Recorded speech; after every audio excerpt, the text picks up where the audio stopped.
Well, hello. This is Brian from LogicProHacks or FadedShadows.com. Hey, how's it going?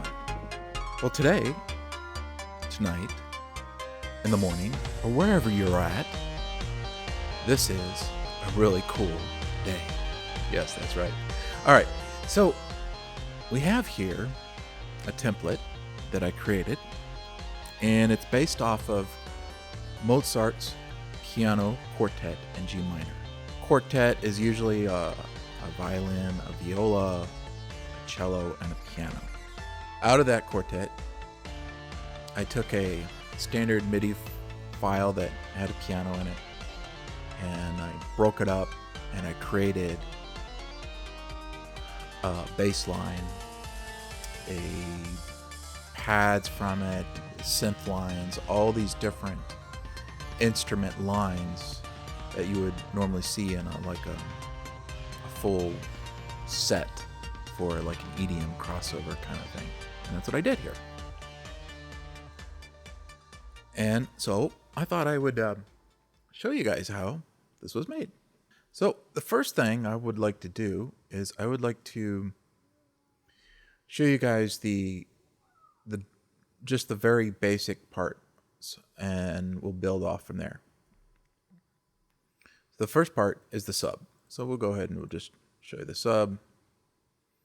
And let's go ahead and make sure that these two are kicked in here. And I'll go ahead and just play it for you.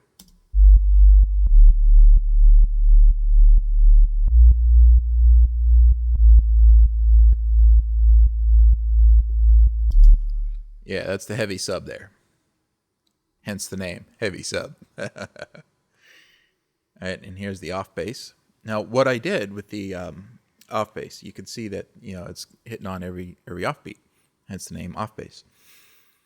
And what I did not want happening is I didn't want and the off bass is an octave higher than the sub, but it was clashing. So the trick of the trade here is what you do is you create a kind of like an off ghost sidechain off kick, ghost kick kind of deal, which is created in the Cleifgeist, and I created the same pattern that's the off bass. But what I did is then I had the compressor ducking the off bass. You can see there's my compressor, and it's set for bus 33, which is this is being sent to bus 33.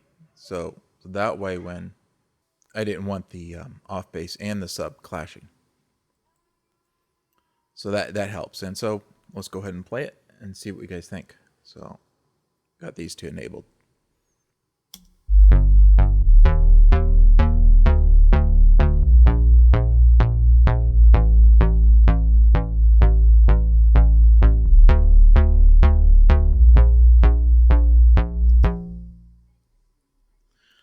So yeah, it's, and I don't have the sidechain set that much. I just have a little bit of sidechain. It's not like one of these hard slamming type sidechains.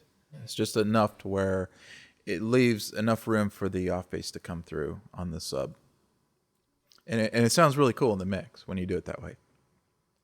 I have another ghost kick sidechain deal, which is for my drums. And that also helps that. And so you kind of get that dum, dum, dum, dum, kind of sound. Willy Wonka in the trailer. No, it's not that.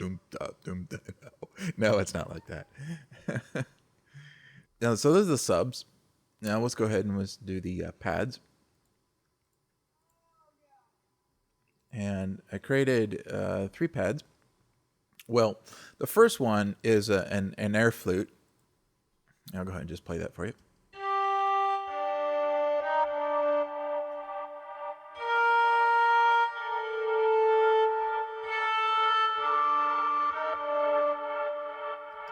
All right, so how this was made, I have this long ass reverb that's going on for the air flute, and it's going to bus 1.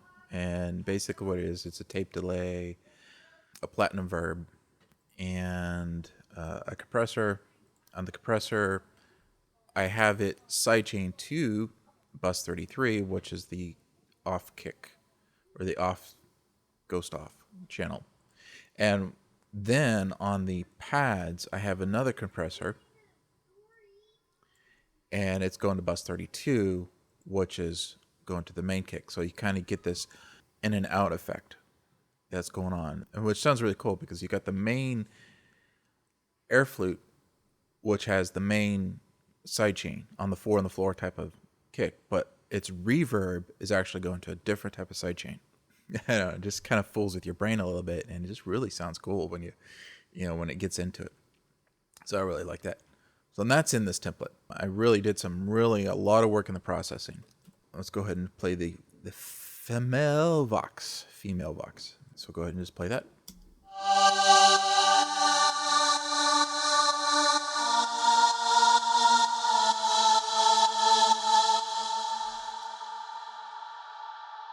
The Vox Choir, or whatever you want to do it. Created from one of my synths. I have, the big reverb on channel 1. It's bus 33 off ghost. This thing right here is called a track stack. So it's in that, and it has its own different compressor. 2 different side chains going on. Zenpad is cool. I like it. This is probably one of the best pads I ever found and then tweaked and made, or whatever you want to call it. I'm using a setting from RetroSynth, and I found it in here. It's in Synth Pads. It's the very last one, Zen Space. Now, the cool thing about this one is you notice that the detuned 7 semitones. Now, what happens there is I believe that makes a perfect fifth. Yeah, so that makes a perfect fifth from the actual root key. And what I did is I tweaked the amp envelope and the filter envelope, and then I also added more chorus. That's what I did to this setting. I think that's about it, what I did, and maybe tweak some of the the mix in here and the shape a little bit. Well, that's about it for that one. So I'll go ahead and just play that one by itself.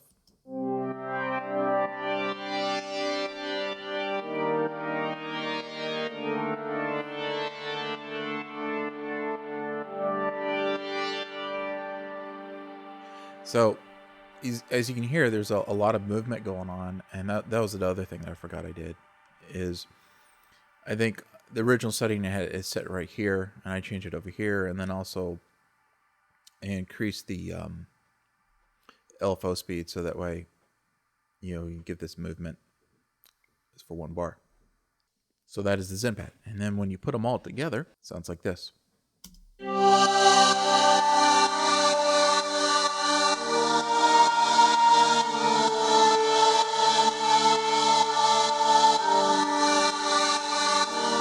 Cool. Now, the neat thing is, since I have the perfect fifth on the Zenpad, we could probably move the Zenpad up right here, since it's kind of like a midline pad sound. It goes right in sync with the root, and so you kind of give this chord sound, and then I have the a higher lead sound up here for the pads. So that sounds really good. I really like the just the sound it gave. And it's not too overpowering where that's all you hear in the mix. So I got the volumes down, relatively. So those are the pads. Now, piano. Let me explain this. This is just your regular piano sound.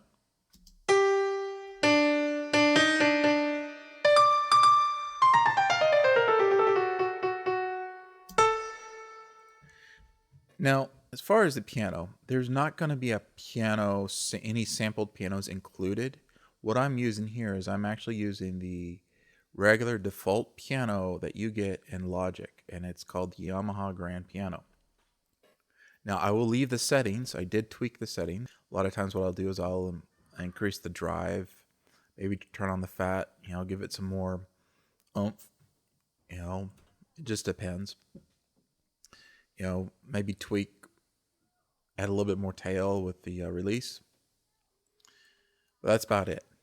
And then I'll put on a compressor, and I have some compressor settings in there, and then EQ, and I'll EQ it, and that's it. That's all I did to it. Now, as far as that, you could change any piano you want. There's tons of free pianos out there that sound really decent, but I find that out of all the Logic pianos, Logic sampled pianos, that's part of Logic Pro, the Yamaha is the best sounding. They have a Bosendorfer. It just sounds like crap. And I think they have another one, if I said that right, another piano in there. It's a Steinway, and it just doesn't sound that good. The Yamaha is the best one. That's just my own personal preference. So I always use it. Now, I was using Contact a while ago, if you could ever find one. Contact had a sampled piano. It's like a German piano, August Forster. And that piano is an amazing sample. If you ever can get your hands on it, it's just a great piano. I believe they released it in Contact version 3, 2, it might have been 2. Like the latest version, like it's now at 10. You can't find it. I don't think it's in there. Not even, or 9 or 8. I don't even think it's in those either. If you can find like an old version, grab that sampled piano. It's a August Forster, best piano sampled ever. It's just my preference, but we're getting off track there. Guitars. Let's go ahead and tell you about the guitars here. All right, first guitar. Let's go ahead and you can see that I have it panned hard right. And then I have some pre-faders and regular faders.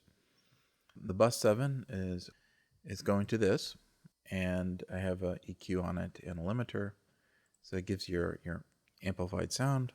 Bus 10 is another amp, but it's on pawn shop distort. And so I got 2 amplifiers on 2 different buses, and they're both at 0 setting. You could tweak that whatever you want. And then bus 2 is a reverb. Bus 3 is a delay. It's made with the ES1. Now, you would ever think that you could use the ES1 to make a really nice guitar sound, but you can't. And let me show you something. Let's go ahead and just disable everything. Doom, doom, doom. And go ahead and just let you play it raw by itself. Check this out. And just hit play.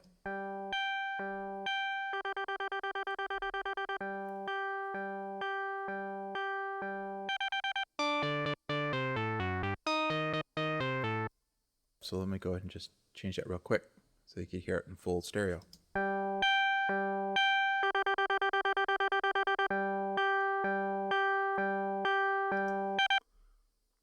Now, just the sound by itself is, it's like a plucky type sound.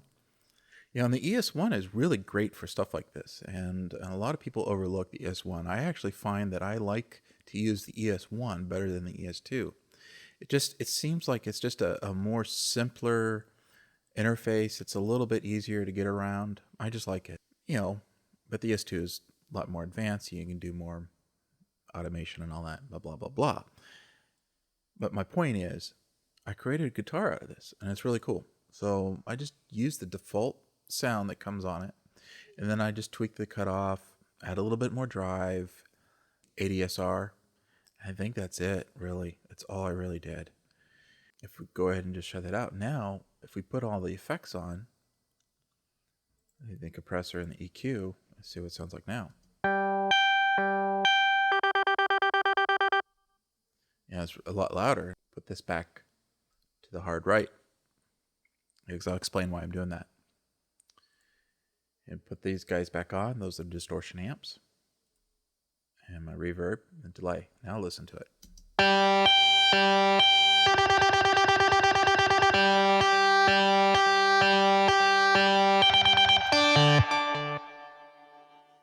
So as you can hear, it doesn't really sound like it's panned anymore. Well, that's right, because what I'm doing is I'm sending the signal over to the far right, but then the signal is coming back and feeding through a stereo sound. So it's kind of like it's a little bit stronger on the right side, but I like it. So what happens then is I have this doing the same thing over here on the Telecaster, which is made from sculpture. And it really gives this really wide sound. So listen to this.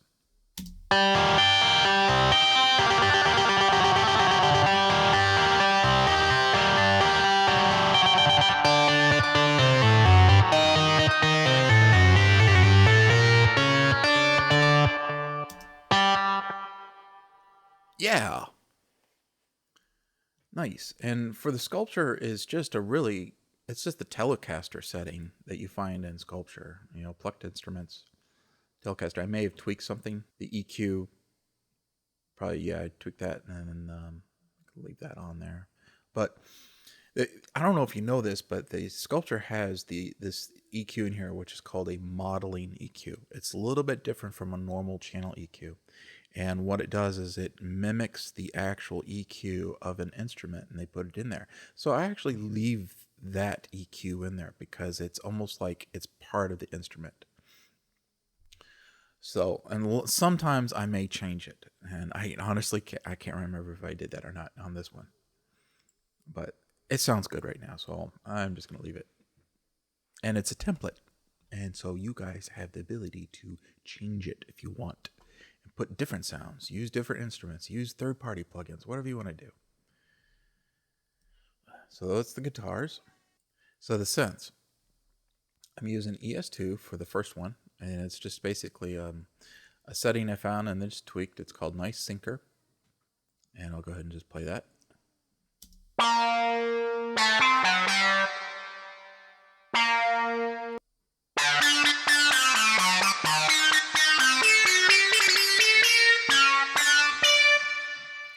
For the synth, I don't think I have any panning on that one. And then I have the polysynth for the other lead, and that's using the retro, and it's a big polysyncer, something like that. And I really like the hard sync sound that you can get out of the retro. It just sounds really nice.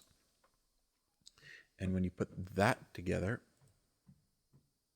and I have a little reverb and delay on this one, compression, it sounds like this.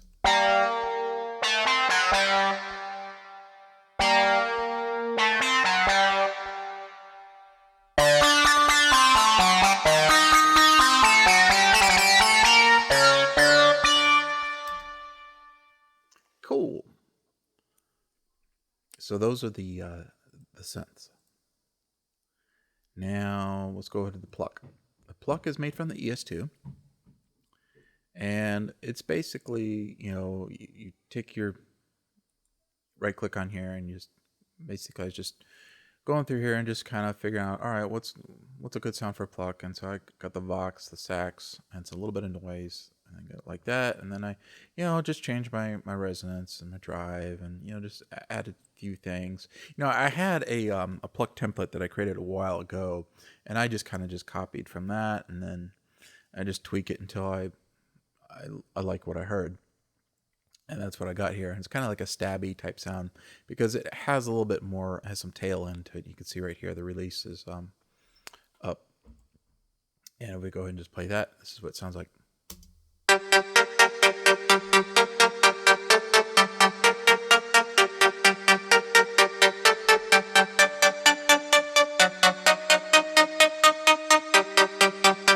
think there's an LFO on it. Can't remember, did I put an LFO on it or not? Yeah, yep, I have an LFO. So let's go ahead, let's just disable that just real quick. Disable all these, and see what it sounds like now.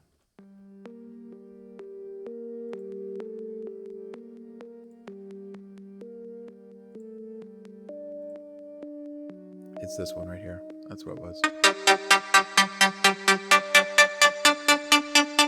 So we could probably, maybe if you don't want so much, you could probably just take it down like that.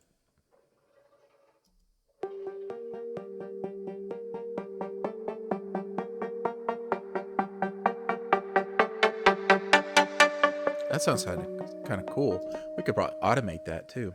So let's go ahead and just do that real quick.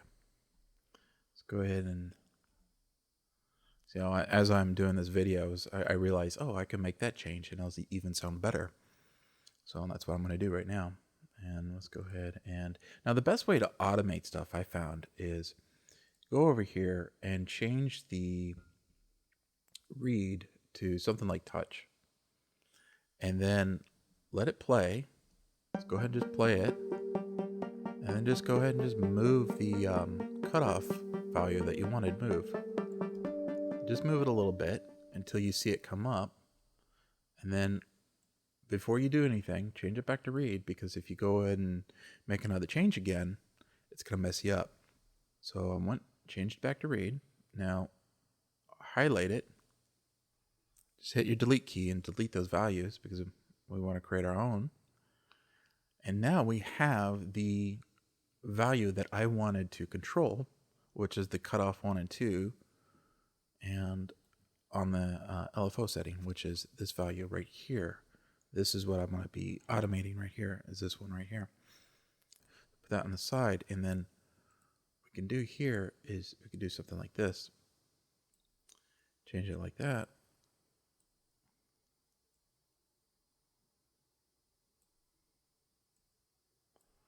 Now watch it. It play, watch this guy right here. And listen to it as it plays.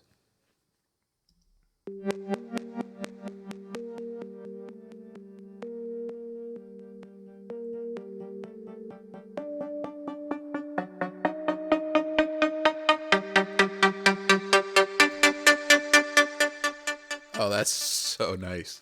So what we're going to do is we're going to raise up the this level just a little bit. Felt like it was just, oh, it was going in the negative. That's why. Just keep it at 0. That's why I was doing that. I keep on forgetting the ES2 has a negative value for their LFO setting here.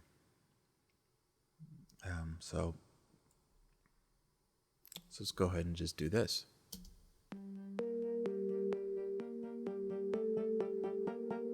That sounds so nice. I love it. Let's just raise it up just a little bit more.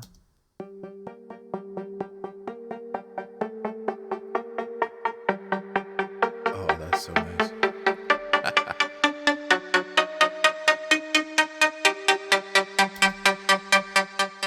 And fellows, this is why I love to do tutorials, because I feel like I have a connection. You guys are a friend, and I'm talking to a long lost friend. And so when I'm talking to you and I'm explaining to you what I'm doing, and I'm like, oh yeah, that idea, why don't I just do that? And that's what I just did. So, and that's why I like doing tutorials, because it's like it opens your mind to deeper things, like, oh, why didn't I think of that? I know that's deep. It's really deep, but that's just the way I roll. All right. So we got that going, and what we could do then is we could do something like this. We can copy that value, put it like that, and then put one more right there. And what did we say we're at? We're at 34, so we're gonna start at, something around 30. Yeah, something like that. And I think you could copy this if you do something like this. You see how I'm just taking my then I highlight over it like that, and then hit Command C, go right there, and then just Command V. Yeah, that works. And go right there, Command V. Yeah, that works. And I'll just leave that right there. That'll work. And then Command V. Maybe we can drag this one out just a little bit. Oops. Out just a little bit more. Command V again. I just love the copy function on the automation, because I really hate doing automation sometimes. It's so monotonous. But when you take the monotonous out of it, you can really enjoy it, which I'm doing right now. I know, it's lame-o. All right, here we go. Another one. Yeah, that's right. Now, I'm not even sure how this is going to sound in the mix, but, I'm just going to go ahead and just leave it. And then put that, something like that. Now we can create more movement with the plucks. And, oh, that sounds so nice.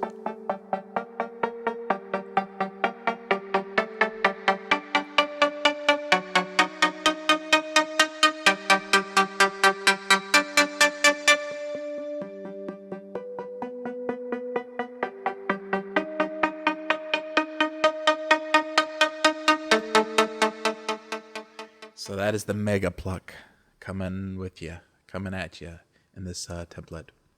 All right. So I'll go ahead and I'll tweak those settings there for you. And oh yeah. So we got the pluck. Oh, next thing, drums. Let's go ahead and let's play some drums for you. Let's get out automation here. All right, so the first thing I want to do is I just have a regular progressive type kick made in Ultrabeat. And it's using actually 2 drums layered. You have this one, and then you have this one. There's it's not a sharp attack because I got the sharp attack on here, and so they kind of meld in there really good. So that's what I did. I did the EQ in Ultrabeat for the higher kick, and when you play it, it sounds like this. Oh yeah, that's what I'm talking about. You know, it's a nice in-your-face hard kick. So that's in this mix, in this template. Now the drums. This is probably, I've worked on these drums for a while. They actually originally came from Native Instruments had some a set, a metal set, a metal rock, heavy rock metal set. And I eventually tweaked the MIDI settings on the rock set, and then, you know, eventually got something that matched to where, you know, each segment here had a different drum rhythm, drum pattern that was going on. And go ahead and hit the X key so we can go ahead and enable all the drums. Because, yeah, this was like on. So what I'm using for drums is I'm using the Drum Designer. Did you know this? I don't know if you knew this or not, but when you create a Drum Designer, if you go in here and you hit drummer and you hit create, it's cancel, so that'll mess me up. I'll go ahead and just create one anyways, just to show you.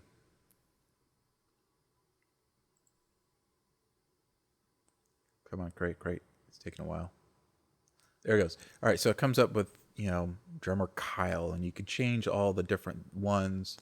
You know, Logan and all these guys, and it gives you like a profile of what each one is about. So what I did is I created one, and I believe I used Logan, Mr. Logan. And then I decided, you know what? I didn't want to use the, it'll come with this. It'll look like this. And I'm like, how in the heck can I edit this? There's no real way. Yeah, you can go in here and you can edit it like this and change all these settings. And you can also even do the drum kit to multi-out. But I still didn't have the control that I wanted, to where I wanted to have instruments here and I wanted to be able to do a hi-hat there and blah, blah, blah. Yeah, you can make some really cool sounds, but I didn't want to do that. I really wanted just to do my own thing. So, did you know that you could take a regular MIDI clip, you can actually drag the MIDI clip over here, see, and it will work instead of using this, which I found very helpful because I really don't like this. It gets on my nerves. I can't really edit that. There's some other people, they may like it. I just don't. But as my point is the Drum Designer is not really an audio per se. It's MIDI. The whole thing is based on MIDI. And they're just doing something different. And sometimes different is good, sometimes different is not so good. So for me, I found a way around it where I can use MIDI with it because I really love the sets that come with it. The sets are very nice. So I'm using a birchwood set or something like that for this one. Go ahead and delete that one as for example. And let's go ahead and just turn these guys all on here. So I'm on. And you can see I have it all multied out.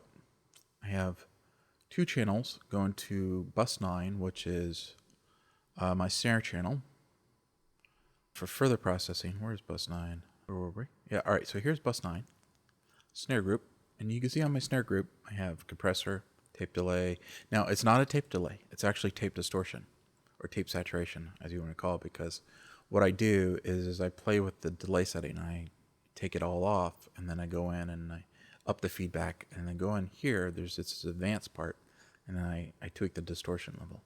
It's like your bias level, and it sounds really good on drums. So that's what I'm doing there for the tape delay. Channel EQ, limiter, and then bus 5 is drum verb. Drum verb is actually a shorter reverb for like a short reverb, and short reverbs work very well with drums. So that's what I'm doing there. So that's the snare group. Then you have the toms. The toms are on bus 12. Let's see, where is bus 12? Over here. Okay, same deal. Tape distortion or saturation, a little bit different.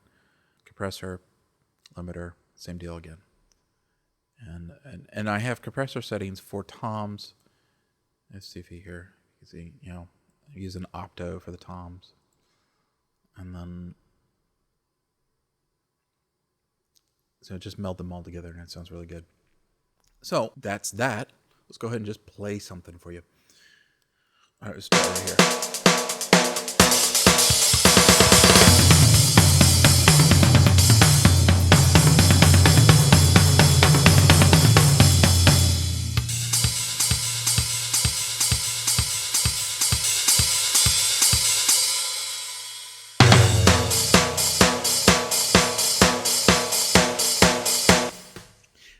Now, as you notice that there's no ump in the kick, because I took that out, because I'm actually using this kick with it. So if we go ahead and put that in here, I'll let you hear it again.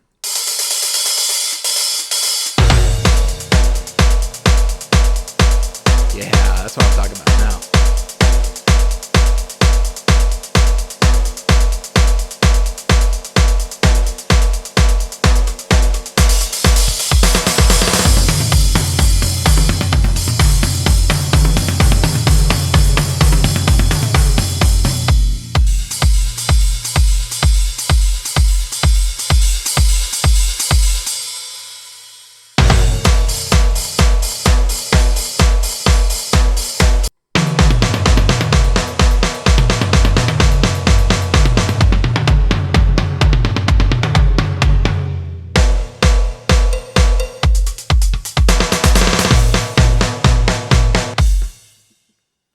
Yeah.